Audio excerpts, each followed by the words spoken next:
This is a Squiz podcast. We're your shortcut to being informed. Squiz Kids! It's your daily news fix. Fun, free, fresh. Good morning and welcome to Squiz Kids Today, your fresh take on what's happening in the world around you. I'm Bryce Corbett. It's Tuesday, February 22. In Squiz Kids Today, Snapchat the language teacher, Samoa's special delivery of girls' bikes, AFL's Patrick Dangerfield turns lifesaver, and Hank the Tank strikes again. That's what's making news, kids style. The lowdown. Learning to speak some of Australia's Indigenous languages just got a whole lot easier with the launch yesterday of a cool new feature on Snapchat. The popular social media app yesterday announced it had launched a series of language lenses, using artificial intelligence to teach Aussie kids how to speak a handful of Australia's first languages.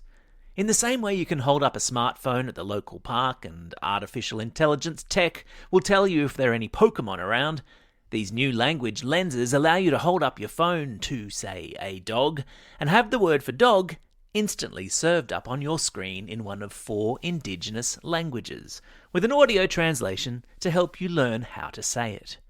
The languages available include Wiradjuri, the language spoken in central New South Wales, Waka Waka, the language spoken by Indigenous Aussies in central Queensland, and Ugambe, spoken in southeast Queensland. Did you know that there are more than 750 different languages spoken by Aboriginal and Torres Strait Islander people in Australia? That's amazing. And while we have a really rich linguistic heritage here in Australia, many of those languages are in danger of slipping away and being forgotten. It's hoped that by serving up translation in your snaps, a new, younger generation will help keep the languages alive. There was a flood of well-wishers from all over the globe yesterday following the news that the Queen of England has contracted COVID. Because the Queen is 95 years old, staff at her home in Windsor Castle, just outside of London, have been taking extra special precautions. The Queen recently celebrated what's called her Platinum Jubilee, which is a fancy way of saying she's been on the throne for 70 years. Gosh, I hope it's got a good cushion.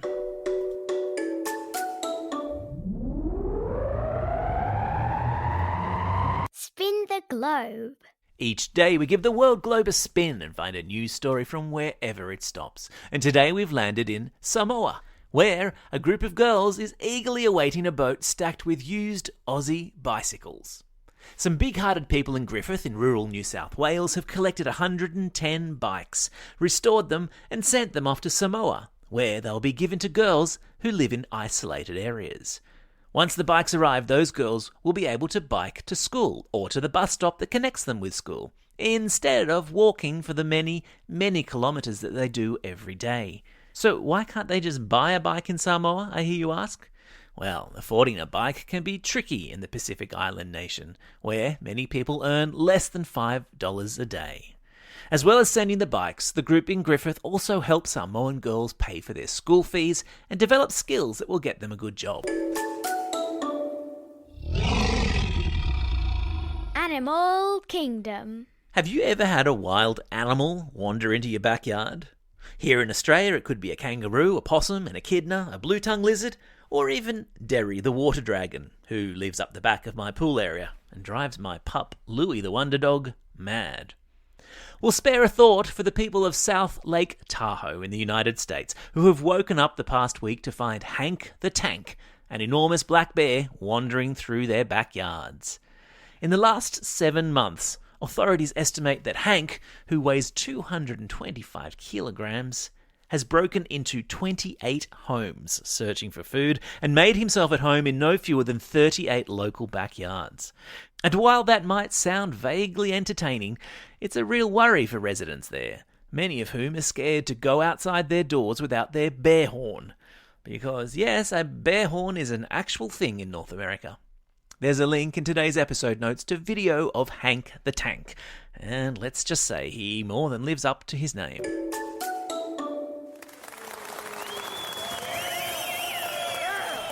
Squiz Kids salutes.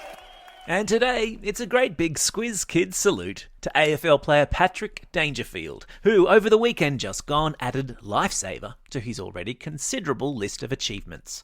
A keen surfer, the Geelong Cat and Brownlow medal winner was on the beach south of Torquay in Victoria at the weekend with his kids when he noticed a family in trouble in the surf. He jumped on his surfboard and paddled out to help them, staying with the family out in the water until lifesavers could get to them and help them back into shore. Authorities say the family had been pulled out by a strong rip, and both they and Patrick reminded everyone to play it safe in the surf and always swim between the flags. Time for the quiz. This is the part of the podcast where you get to test how well you've been listening. Question number 1. What sort of animal is Hank the Tank, the huge beast terrorising neighbourhoods in North America? That's right, he's a big black bear. Question number 2. Which country is expecting a special delivery of bikes from the New South Wales town of Griffith? Yeah, that's right, it's Samoa. Question number 3. What team does AFL player and occasional surf lifesaver Patrick Dangerfield play for? You got it, he's a Geelong Cat.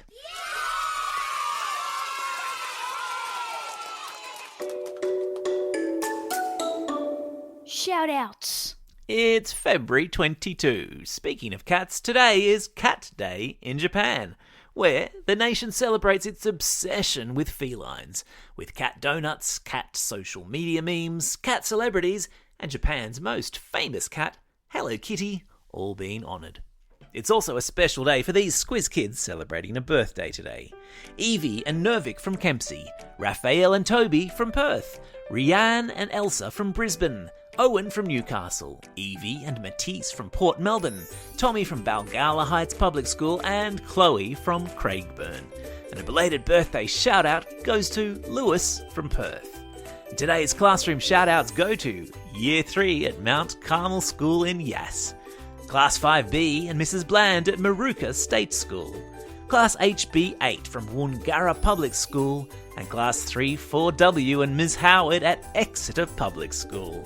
And finally, it's a very special welcome to Ms. Cantwell and all the students at Our Lady of the Sacred Heart School on Thursday Island in the Torres Strait, who are our latest Squiz Kids for Schools members. Great to have you guys on board, and I hope the weather is fine up there. Don't forget, if you've got a birthday coming up and you want a shout-out, or if you're after a classroom shout-out, drop us a line at squizkids@thesquiz.com.au.